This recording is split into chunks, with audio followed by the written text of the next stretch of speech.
Hello, everybody. This is Dr. Kashif Abdullah. I'm talking to you today. It is Monday, April 13th, and 2020, and I'm speaking to you regarding the coronavirus. This is a question and answer. If you have any questions, feel free to ask them.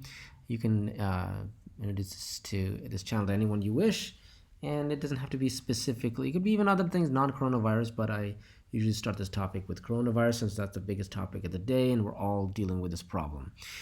There was a variety of things I did want to share with you in regards to the coronavirus. And give me a couple of seconds and I'll show it to you right now. 1 second, let me flip over. Oh, and if anyone, hello there. Okay, if you have any questions, feel free to ask those questions now. So let's see now. Let's switch and switch to this thing here and right here. And let me restart this. I wanted to show you the world map first. So this is the Johns Hopkins website regarding coronavirus, and they've updated it this week. There has now, unfortunately, in the world, 1.9 million total confirmed cases, with the total number of deaths, unfortunately, at 118,459, as you can see here. And the biggest thing I like to monitor really is the daily increases in cases, and I'm seeing that it's beginning to diminish, hopefully. And the reason I see that, or I look at that, is that really tells me what's happening with this virus. How much is it growing? It's not the total number, at least confirmed. This is just, okay, it's a number, really. I know it's going to go up and up. It's the rate at which it goes up and up. That's why I'm concerned. And the daily number of increases in cases tells me that rate. So if I start seeing this fall, this tells me that we are beginning to flatten that curve that we keep talking about. So the curve that they speak about is this thing. This is the logarithmic curve, and flattening it is this. This is the total number of cases, and this is on a logarithmic scale. This is, and this, you're seeing that this, when this becomes flat, we know that there's no more increases, or we hope there's no more increases. Daily, there's still increases, but a number of daily increases is falling, and when this becomes almost zero, then we flatten the curve. That's what happens when this closes approaches zero. So we're beginning to hopefully fall in the rest of the world. So the US, of course, is still number one now, has been for some time.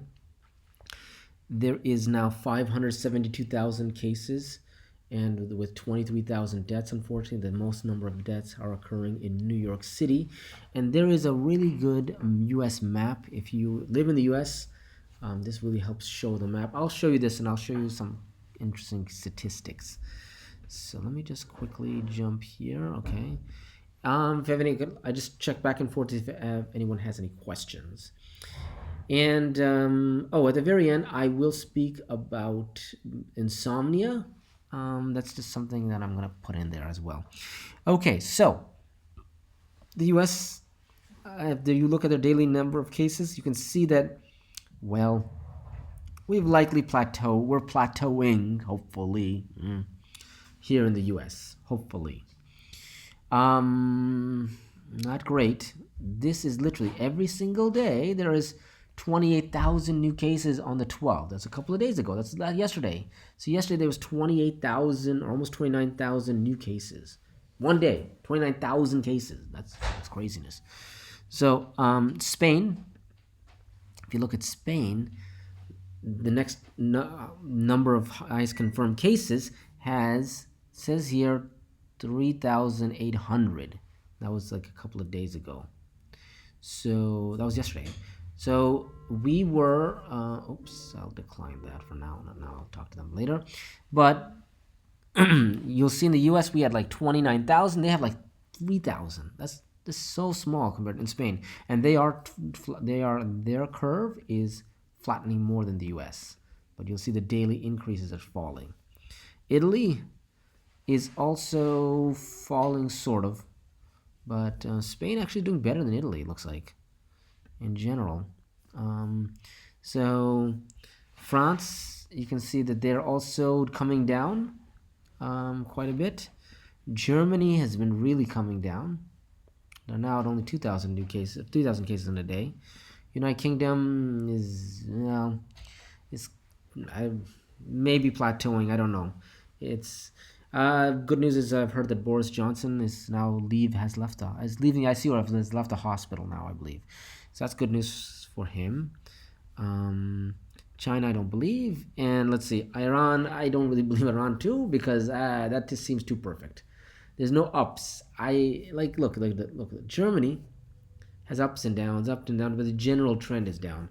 Same thing with France. There's ups and downs. Italy, these are real numbers. This is what you expect: up and down, but the trend. But Iran is a steady march, and it looks almost manufactured, frankly. Turkey, well, they've been increasing steadily, and I don't know if they're coming to a plateau. Hopefully, they've come to a plateau and are beginning to fall. Belgium, well, their general trend is down. If you look at the Netherlands, hopefully plateauing. Switzerland is falling significantly. Canada is also falling as well. I think they've come to their plateau, and they're like the rest of Europe. Not the rest of Europe, but many countries in Europe, they're also falling. They only have 25,000 cases, but there's only 36 odd million Canadians. So Brazil, Russia is just, I am scared for Russia, frankly. Them and the other countries, but they're just going up and up and up. And let's look at South Korea, one of the best. They have basically dropped this to nothing, I think. They have essentially, if you want to see what a flattened curve is, and you want to see what we're looking after, this is what we're looking for. That's a flat curve. We want what South Korea has, and this is a normal pattern. This is what we're looking for. This is not a lie. This is real. So this is what we're looking for. We're looking for South Korea's type of picture. You see that flat line? So they did it, and that's what the world needs to do as well. So if you live in the U.S., and if you don't even live in the U.S., remember the U.S. has the biggest pandemic. Well, let's see if there's any quick questions. Anyone asking a question? Not read yet.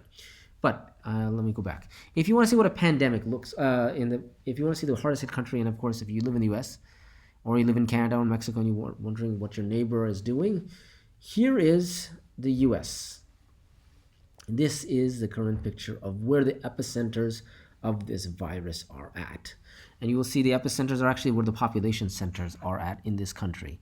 So the population centers, of course, are in New York, Philadelphia, this eastern seaboard, Los Angeles area, Seattle, Chicago, Detroit, what have you, and Miami, and Houston, Dallas, Denver, St. Louis, Atlanta.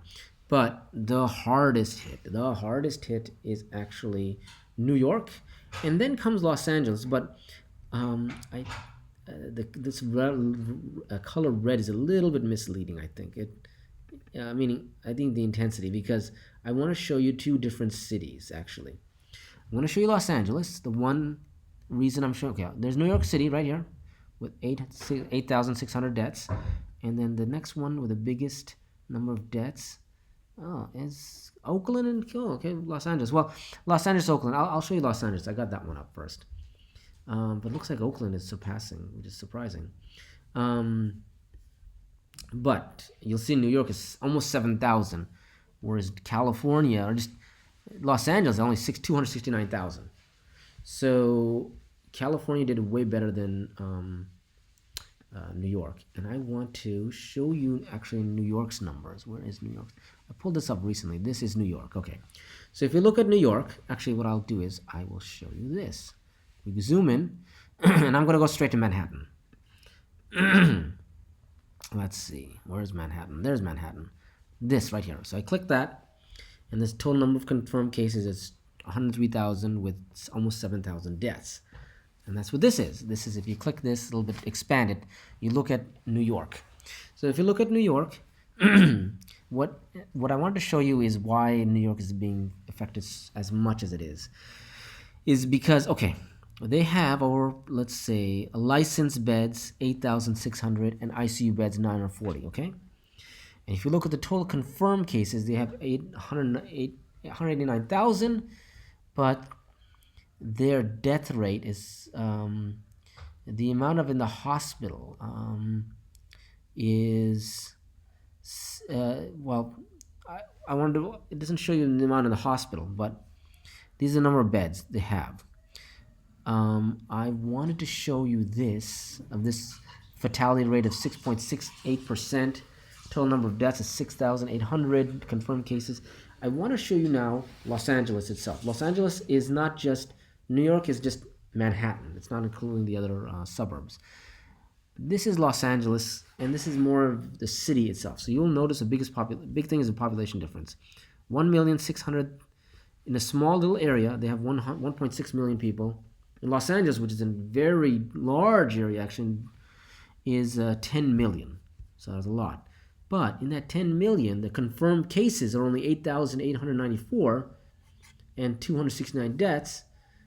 And in 1.6 million, there's 103,000. So look at that. Look at the difference. And I know, yes, difference is technically times 10. You would technically multiply this by 10 if you're going to scale it per se, sort of. And it would be somewhat similar, but what I really want to show you is the number of ICU beds. So the ICU beds are much more. What I'm trying to show you is if you flatten the curve, or if you don't overwhelm the healthcare system, which they haven't. They have, look, total number of confirmed cases. That doesn't mean they're in the hospital. They're just confirmed cases. Is less than the number of hospital beds. So these people, not all 22,000 of these people from Los Angeles are in a hospital. These are just confirmed cases. They could be, majority of these people are staying home. So there is tons of medical availability. And look, 2,300, what I'm trying to say is it's the availability of medicine is so much greater here in Los Angeles than, say, New York, which is they have so little resources. And because of that, they have the large amount of deaths, and they have to pick and choose, and it's like literally a war zone. It's from what I've heard in New York compared to Los Angeles or in California. I'm here in the Bay Area, and I live. Oh, let me just see if there's any questions before I go into that. No new questions. Okay, so I live in the Bay Area, in San Jose, California area, and I have the hospital that I'm next to, or that I serve with, is a regional medical center, and I have a nurse who's a friend there, and he was telling me how they're sort of making this the more of the COVID-19 hospital, where they're sending their like non-urgent kind of things like labor and delivery and that kind of stuff is being sent to other hospitals, and making this more of a COVID-19 hospital. And they're sort of consolidating things, but they have masks. They're not being overworked, it looks like. It's manageable. It's just become day in, day out, and the nurses are managing. I think it doesn't sound like the way he makes it sound like it's just like, it's a day, it's just regular day. People have just gotten used to it now. Whereas they're not like crying or screaming or anything like that. Whereas New York just sounds like horrific what's happening there. Let's see. So yeah, there is, and depending on in what part of the U.S. you want to look at, you can look at any part of the U.S. and see what's happening. But the biggest affected areas are, of course, the Eastern Seaboard. And you can also tell the more rural places, the less the number of cases. So this place has like 3 confirmed cases in this part of Oklahoma. That's a small. Dallas itself, which is very heavily populated, only 700. So Texas itself is doing pretty well these days with this issue as well. But we still have to keep up the social distancing, and we should not let up. I wanted to really quickly show you, I think I've mentioned this before, but I wanted to show you the curve for the Spanish flu of 1918. And I wanted to show you curve. Okay, let me show you images. And I wanted to alert everyone about this, that we have to be cognizant of.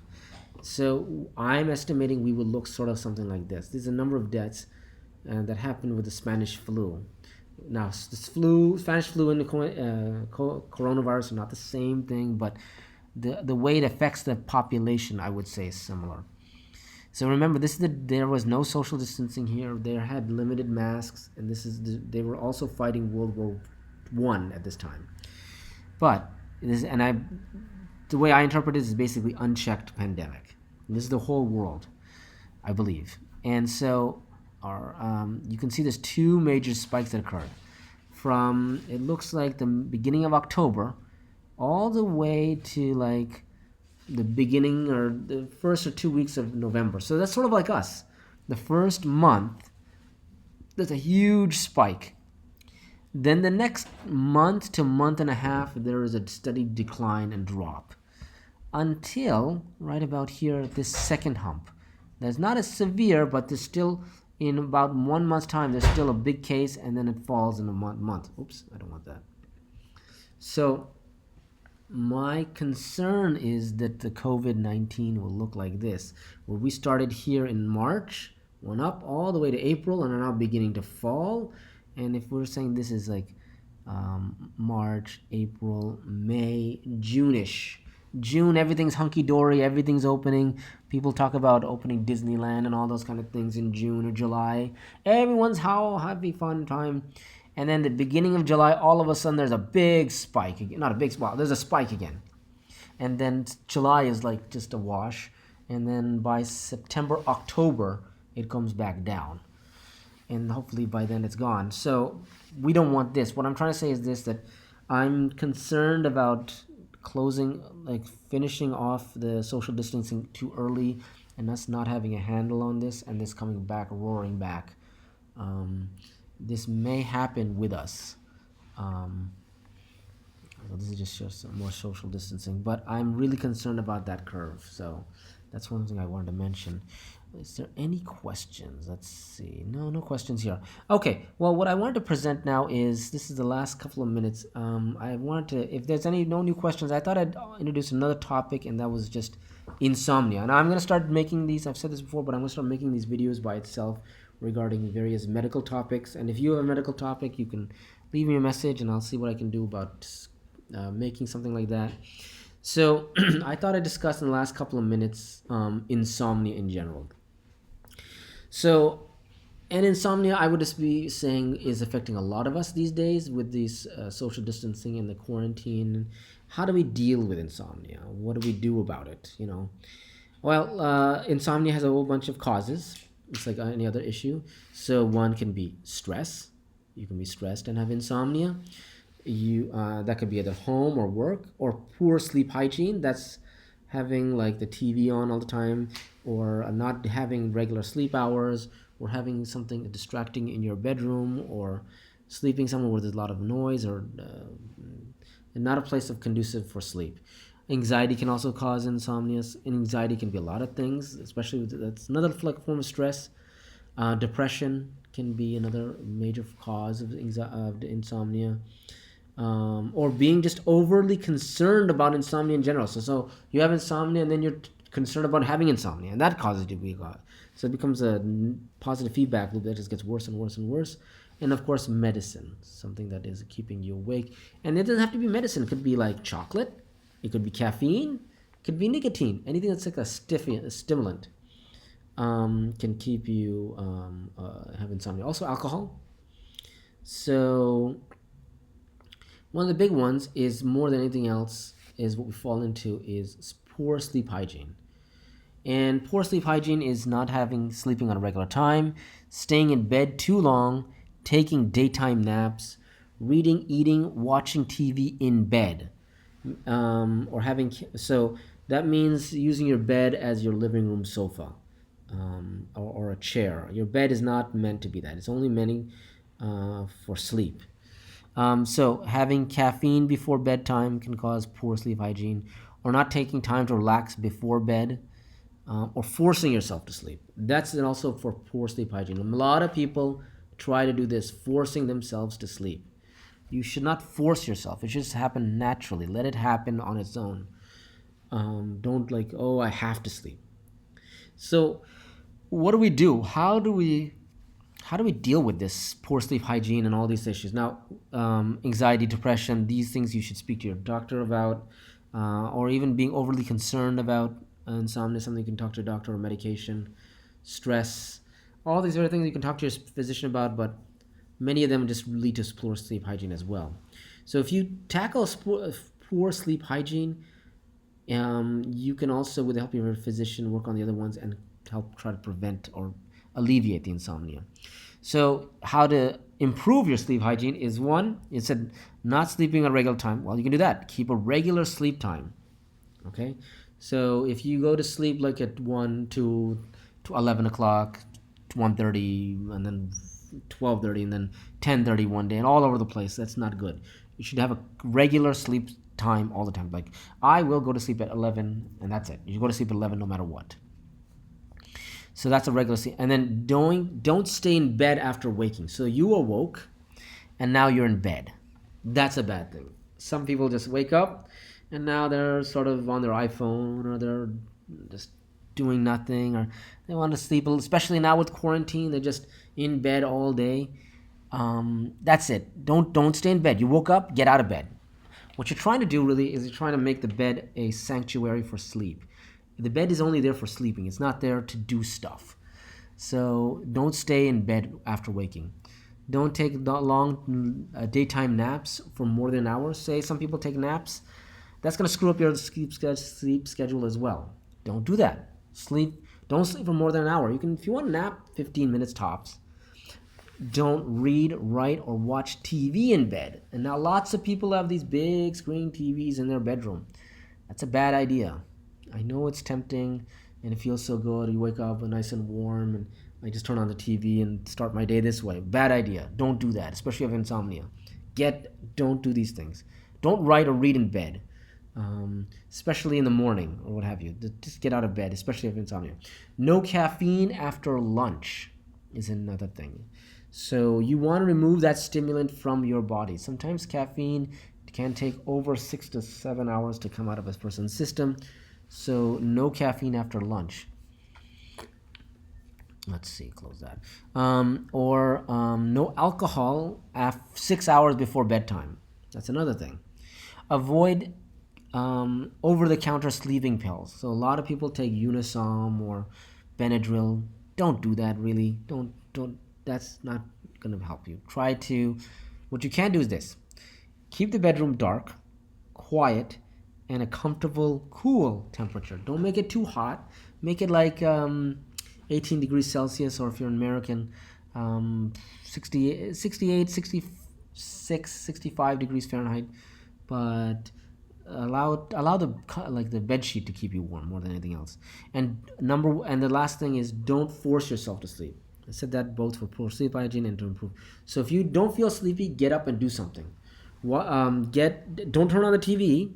Don't watch a screen, but do something else. Maybe if you want, get up and read a book, or clean up the house a little bit. Or if you're gonna read a book, don't read a book in the bed. Or do something. I don't know. Do your taxes. It's tax season's time. Do something that just you're not forcing yourself, but eventually you're gonna sleep. Now, the last thing is treatments with pharmaceuticals. Let me double check if there's any questions. No questions. Okay. So what we can do if you really need to sleep is, and it's hard even with these, you tried all this sleep hygiene, it's not working. Well, you can try treatments with medications like benzodiazepine, temazepam, Valium, and Xanax can be used. I have used all three in patients. I don't like using all three or any of them in patients, and it's sort of a last resort. Ambien or Lunesta, they're both sleeping medicines. Again, I don't like giving them per se, but they can help. And then there's a histamine receptor blocker medication. Melatonin you can take if you want. And there's other, these are all pharmaceuticals, medicines that you have to be prescribed by a doctor. Some people, they've said that early in the evening, about 1 or 2 hours, what you can try, especially those over 65, is melatonin and magnesium and zinc can help with sleep. So melatonin, magnesium, and zinc, all three together at those dosages of 5 milligrams, 225 milligrams, and zinc 1 hour before bedtime, there was a study in those over 65 showing it helped for sleep. Now you could also try if you're under 65s. That's not going to hurt you. They're all just essentially vitamins and nothing's going to bother you really. You can't really mega dose on these things like this at these amounts. So if you want, you can try those things, but your better bet is sleep hygiene, which is free. These are all things, these are behavior modifications, whereas you have to pay for this and it might or might not work. And this is, like I said, last resort. So we're coming to the end of the hour. Let's see, let's switch back here. Whoa. So if you have any questions or concerns, or you have anything you want to ask, please feel free. Or if you want, you can also share and like this video. And now I'm getting into saying those things too. But you can tell people that I'm here from 12:30 to 1 o'clock. And I'm there to help anyone who needs it. You can direct message me. But until tomorrow, hopefully things get better and better. And things are, I think, slowly by slowly getting better. This is Dr. Abdullah signing off. Thanks. Bye-bye.